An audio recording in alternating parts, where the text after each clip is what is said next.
Caríssimos, caríssimos, René de Paula Júnior falando. Eu avisei para vocês que essas últimas leituras e reflexões, etc e tal, e um monte de coisa que eu andei consumindo para tudo quanto é lado, bom, coisas de quem está afinal entre um emprego e outro, tinham me deixado grávido, né, de algumas coisas. E depois dessa gestação toda, acho que agora eu estou parindo coisas sem parar. Eu acho que pelo menos uma sementinha ou outra aí, eu espero que seja fecunda, e por isso que eu estou gravando mais esse vídeo.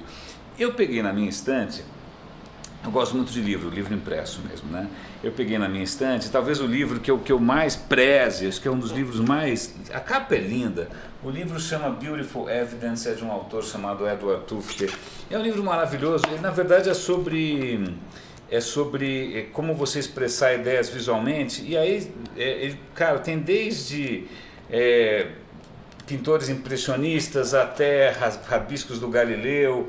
Cara, o livro é absolutamente primoroso, mas o que eu efetivamente quero aqui, porque eu quero falar de futuro, embora eu esteja mostrando coisas do passado, eu acho que está na página 138, se eu não me engano, já sei.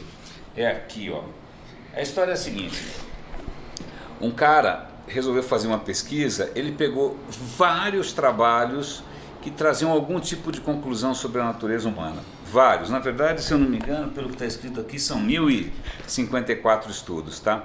E aí ele tenta ver se dá para chegar a alguma conclusão com relação à natureza humana, né? A diferença entre as pessoas e culturas, tal. Eu vou ler o que está escrito aqui, tá?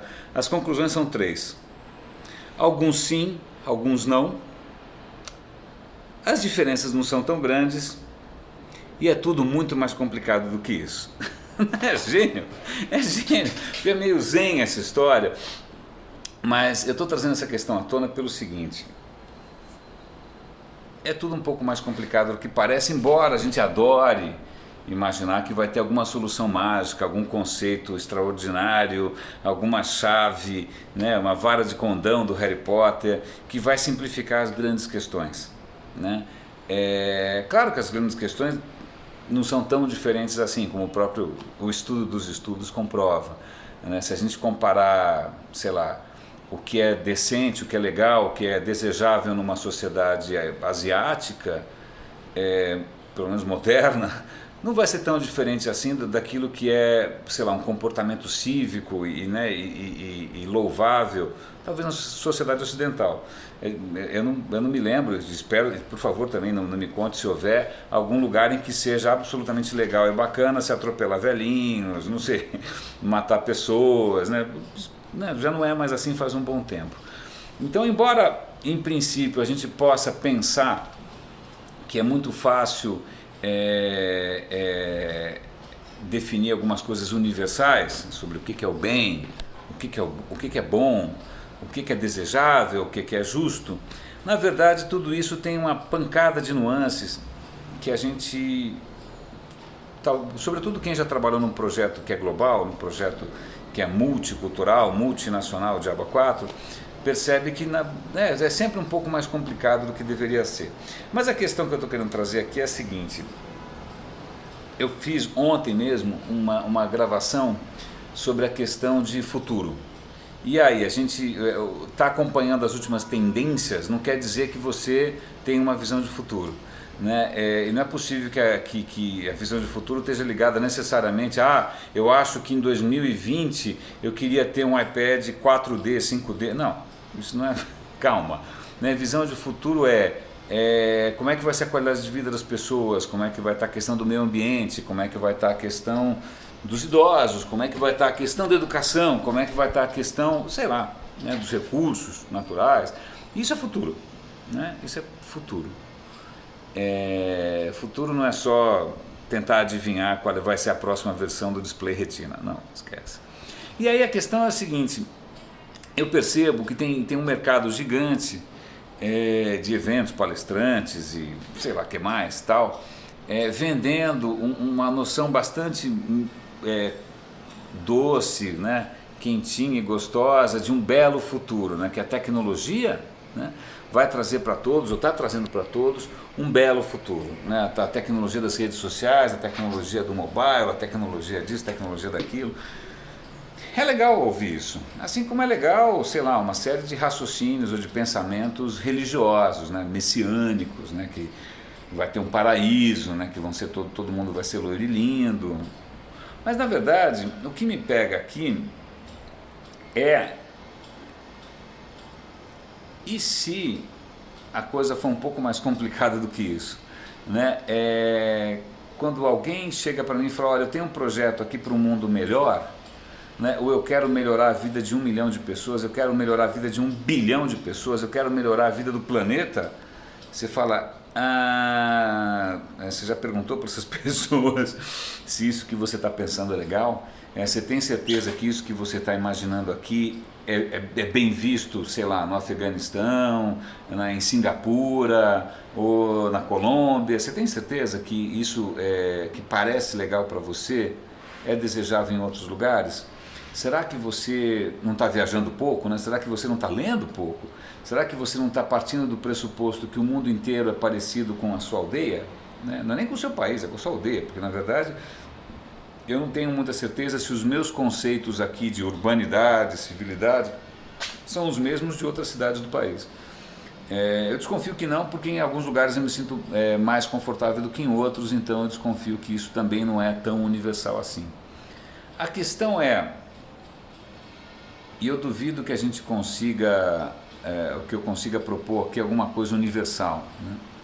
Na verdade, até essa questão é um pouco mais profunda do que isso, porque se você pega a mesma discussão dos direitos humanos, que parece óbvio, não é? Que parece uma coisa indiscutível, que parece... Tem gente que discute e fala, pera um instante só, né? Que país decidiu que esse direito humano é universal? Né? Pera aí, alguém perguntou para, sei lá, fala aí algum país qualquer, o Irã concordou, o Irã votou nessa história, sei lá, o Congo votou nessa história. Como é que você faz com tradições culturais milenares que de repente contrariam esse princípio do indivíduo, seja lá o que for, né? Poxa, porque quer ver uma coisa, até para não entrar em nada muito polêmico, se eu penso assim, eu vou pegar uma palavra só, tá? Uma palavra só, cachorro. Tá? Estou pensando num cachorro. Você está pensando no mesmo cachorro que eu estou? Talvez o meu cachorro seja um cachorro, já estou pensando num cachorro tratado, um cachorro bacana, um cachorro legal, um cachorro talvez até para você ter um apartamento. Aí, de repente, em algum lugar cachorro é vira-lata, é um bicho fedorento, é um bicho que você come, aqui eu não como cachorro. Às vezes uma palavra só, ela pode parecer universal, mas não necessariamente é. Então a noção de justiça em alguns lugares pode incluir apedrejamento, né? A noção de alguma coisa ser justo, em algum lugar o cara vai achar que é justo, como ele sempre vem de uma família de príncipes, ele dirigir aquele país. Os conceitos não são tão simples assim. Então quando, por exemplo, mesmo, sei lá, pega o mundo da inovação americana, social para eles, social para eles, talvez tenha um sentido diferente do que para nós. Quando a gente fala que, sei lá, se traduz um artigo, a revolução que o Facebook provoca. Revolução nos Estados Unidos pode ser o fato de você estar simplesmente se comunicando melhor com gente que você perdeu contato, né? Revolução do Facebook no Egito quer dizer gente na rua tomando tiro, derrubando o governo, levando porrada, tá? Aqui no Brasil, revolução pode ser talvez alguma coisa depois que o Orkut acabou, né? Então, muita calma nessa hora, né? Porque quando a gente fala que alguma coisa é revolucionária, defina a revolução. Que alguma coisa melhorou, defina melhor. Melhor para quem? Melhor onde? Melhor como? Melhor por quanto tempo? Né? Porque se a gente parar para pensar, um mundo melhor para o traficante é um mundo que a polícia não enche o saco, né? Um mundo melhor para sei lá, um radical de extrema direita neonazista, nem queira saber qual é o mundo melhor desse cara. Eu provavelmente não estaria contemplado nesse mundo melhor. Então, tudo isso para dizer que talvez valha a pena a gente sair, enquanto a gente estiver preso a essas noções que parecem comuns, que parecem universais, que parecem gostosas, que parecem simples, mas que não são, a gente não vai fazer nada que preste, não vai fazer nada que decole, não vai fazer... Ou você acha que tem alguma... Pra você ter uma ideia, quando Hollywood quer fazer um filme que seja universalmente um sucesso, é pancadaria, porque isso todo mundo entende, pancadaria tá legal. Você coloca qualquer outra questão, aí já começa, no Brasil não vai passar porque questionou a Virgem Maria, não sei o que não vai passar porque tem alguém pelado, não dá, né? Então, muita calma, eu sei que é tentador, parece um alívio, né, você sair da... Lembra que eu falei daquele livro ali, da história das coisas serem mais complicadas do que são? Sim, o mundo humano é complicado, tá? Descomplicar não necessariamente quer dizer melhorar, tá? Talvez a complexidade seja a maior riqueza que a gente tem, talvez os nuances, talvez o fato de não ter uma resposta única. Aliás, tem um parênteses, uma coisa que sempre me incomodou um pouco com a Wikipedia é que só tem uma resposta para cada pergunta, né? Na verdade a gente está replicando um modelo bastante convencional do que é conhecimento, né? Mas deixa para lá, são os 500, não vou entrar nesse método. Mas o que eu quero colocar aqui é o seguinte: e se, para mudar o mundo, o caminho, ao invés de tentar pensar em alguma coisa que vai resolver para 1 bilhão de pessoas, ou 1 milhão de pessoas, ou 100 milhões de pessoas, você pensasse em sementes, coisas que de alguma maneira vão alterar o comportamento de uma pessoa, ou de um grupo, ou de uma rua, e que isso consiga escalar. Isso fica como até provocação para você.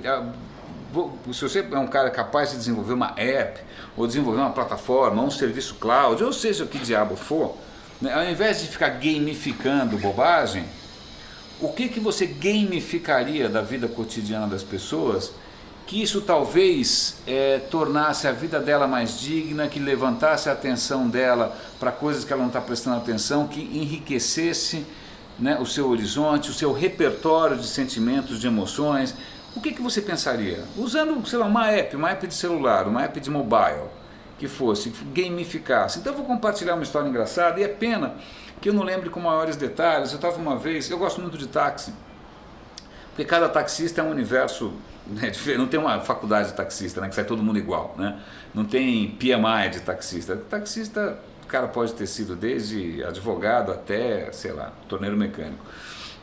Então eu estava uma vez viajando a trabalho, na época eu trabalhava no Yahoo, e eu estava pegando, o Yahoo fica no Vale do Silício, eu ia pegar um táxi para me levar para o aeroporto.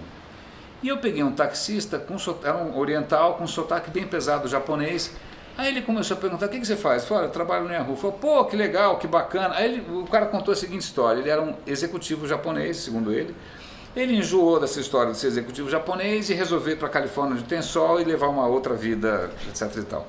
Isso já mostra como nem sempre o critério de se dar bem quer dizer a mesma coisa.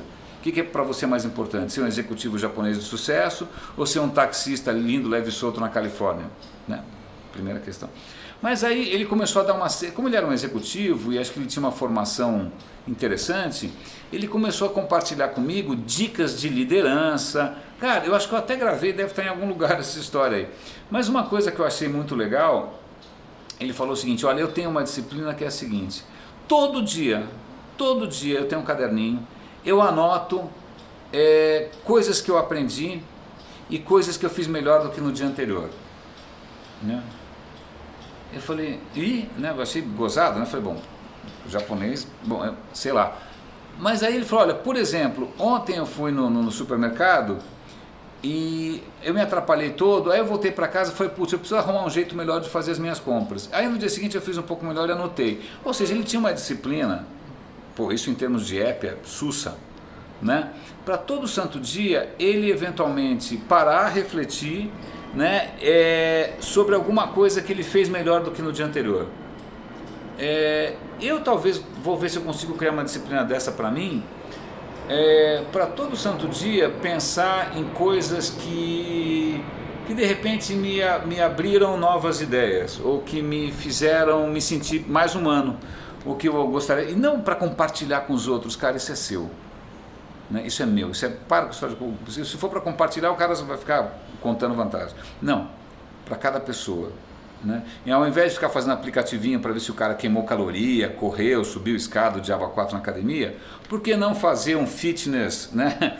Um fitness, porra, da sua humanidade, Por que não fazer uma app em que você está controlando, pensando e refletindo se você a cada dia está emburrecendo, né, está só fazendo coisas que você fala, puta, eu fiz isso de novo, não acredito, né, puta, o meu dia hoje não valeu nada, né? Por que não fazer uma coisa dessa? Eu acho que talvez o fato de você propiciar uma oportunidade de cada pessoa refletir se naquele dia ela cresceu como pessoa ou não, eu acho que já seria talvez um começo. É uma ideia que eu tive agora, faça, execute, cara, é uma semente que eu estou lançando, né?